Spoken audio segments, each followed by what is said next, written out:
Good morning. My name is Warren McDonald, and I'm running for president.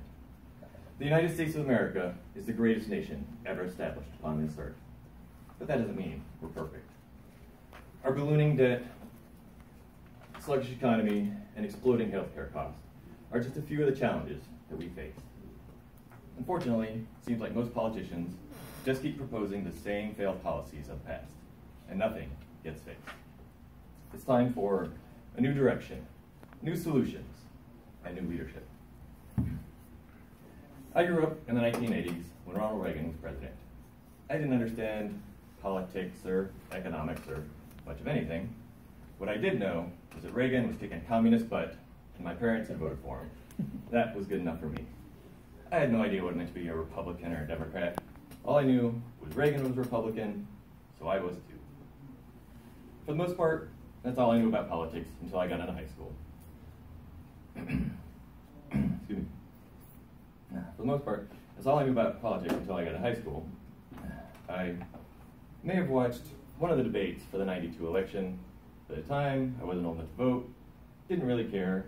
After all, in high school, there are much more important things to worry about than who's going to be the leader of the free world. My first real political awakening came when I turned 16 and got a job. I was hired as a cashier at the local grocery store called Del Champs. And it was my experiences there that really started to solidify my vague notions and rough ideas into core beliefs and solid principles.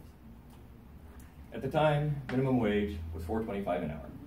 The nice thing about being a cashier was I was one of the customer-facing employees, not like those stock boys in the back. So I made the big bucks, $4.40 an hour.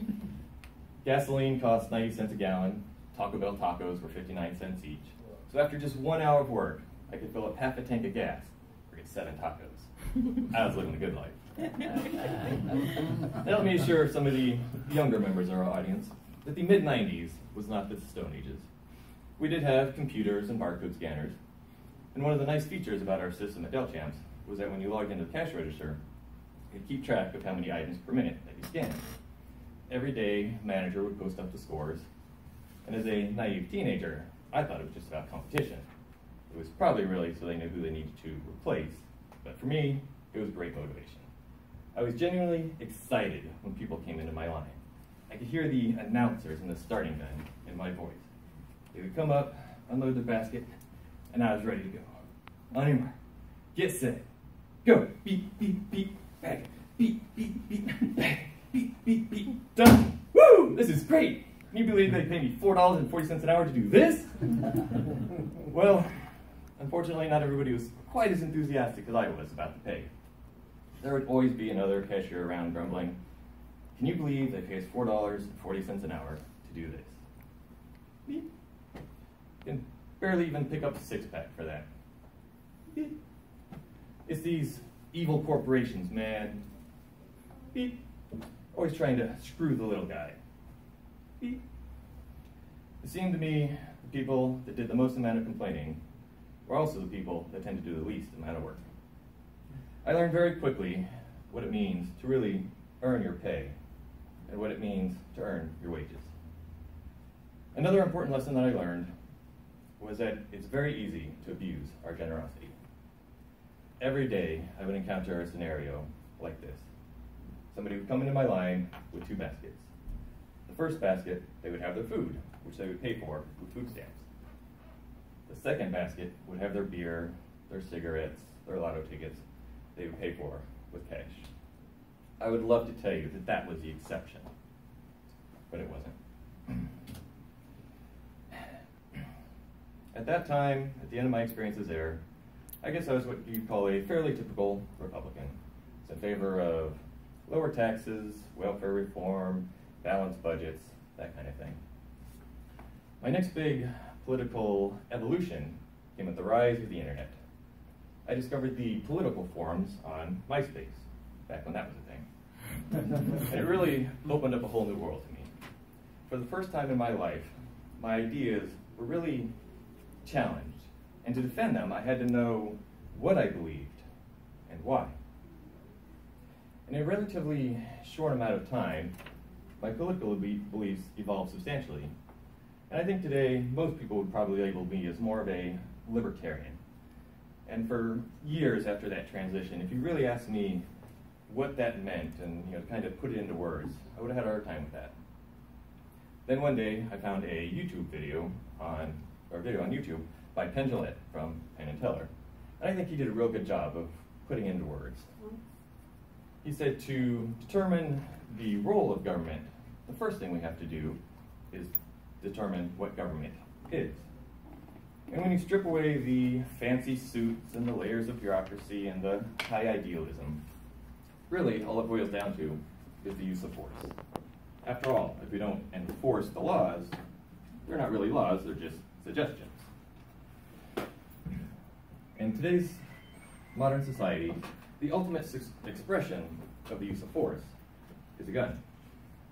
Therefore, to put it succinctly, government is just a gun. In a constitutional republic like ours, the great thing is we the people get to decide how we use the government. And that really is the question before us. What do we use the government for? Should we use the government to stop murders? Yeah, I think we can all agree that's a good use of the government. Should we use the government to stop theft and rape and child abuse and all the other crimes out there? Yeah, I think that's a good use of the government. Should we use the government to build and run a school? Education is clearly very important. I would argue that in the 21st century, you really can't succeed without a good education. However, I have 3 children. There are members of the audience here today that have no children. Should we use the government to force the people with no children to pay for the education of mine? Should we use the government for providing health insurance or health care? Again, health care, incredibly important. Sometimes a matter of life and death. But is the government the right tool for that job? Studies say that 30% of American adults are obese. Should we use the government to force people that eat right and exercise to pay for the health care of people that don't? Studies say that only 30% of Americans wash their hands after going to the bathroom. Should we force the people that do wash their hands to pay for the health care of people that don't? Just a couple of weeks ago, I injured my leg while playing soccer.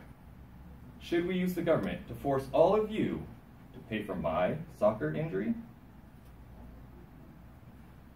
Should we use the government to provide compassion and charity? Well, that one is an easy one to answer. No, we simply can't. If one man sees that another is in need, and he voluntarily gives something up to help him, that is charity. But when we use the government to force him to do it, that's no longer charity. It's just compliance and obedience. Government is many things. But because of its very nature, it cannot be kind, caring, or compassionate. Ladies and gentlemen, my platform is very simple. Government is a useful tool, but it is not the answer for everything. When we use the government, we remove kindness. We remove the compassion. And most importantly, we remove freedom. You, my brothers, were called to be free. Not to pursue the lust of the flesh, but to serve one another with love.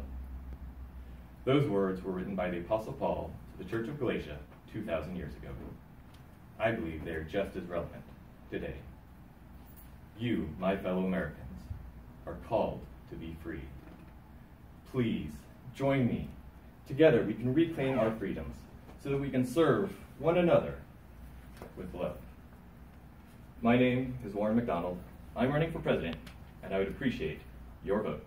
Thank you. God bless America.